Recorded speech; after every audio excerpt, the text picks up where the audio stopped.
Friends from the media, ladies and gentlemen, it gives me immense pleasure to join you at this gathering today of the Indian Federation of Green Energy and the CBG Producers Forum. Now it goes without saying that energy availability is a major component of any country's growth paradigm. In fact, if you look around the world today and you want to make an assessment of how any country's economy is faring, a sure indicator would be to look at the kind of energy consumption that is taking place there. Equally, if you want to make an assessment of where the potential for growth lies, look at the average rates of growth in demand and consumption in individual countries.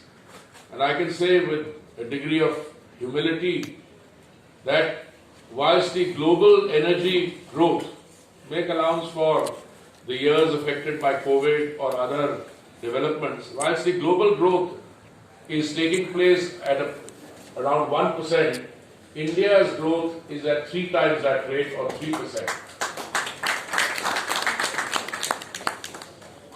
And if you take that as a starting point of consideration, and if you look at the situation that we in India find ourselves in, a population which is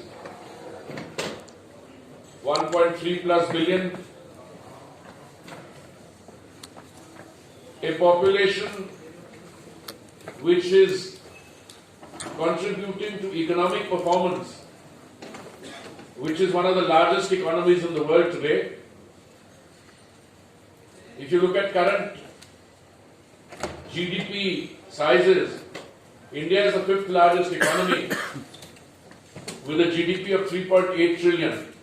But the next two economies ahead of us have GDPs of 4.1 and 4.3 trillion. Now, if you take that as a second point of consideration, and then you see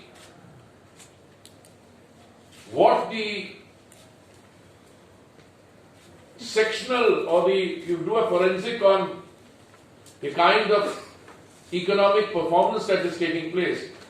We have a population of 1.4 billion. We have a GDP of say 3.8 trillion or so. But we have developmental challenges when we have low per capita. After the Modi government assumed responsibility in May 2014, since then to today, our per capita income has doubled. We have come from being the 9th largest economy in the world to being the 5th largest. Our per capita has doubled.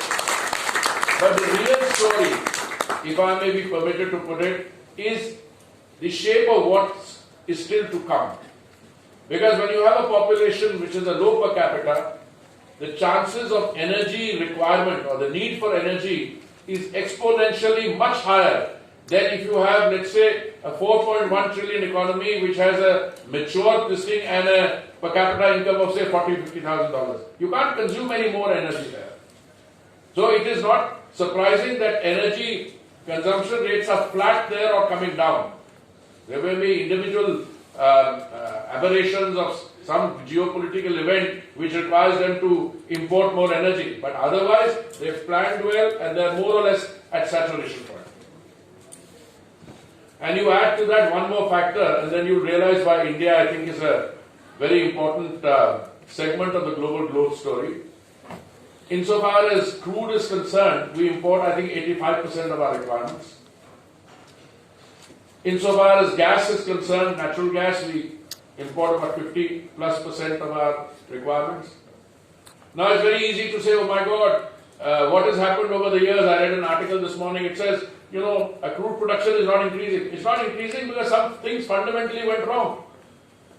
We have a sedimentary area of total of what? 3.5 million square kilometers. And the governments before Mr. Modi's government never bothered to increase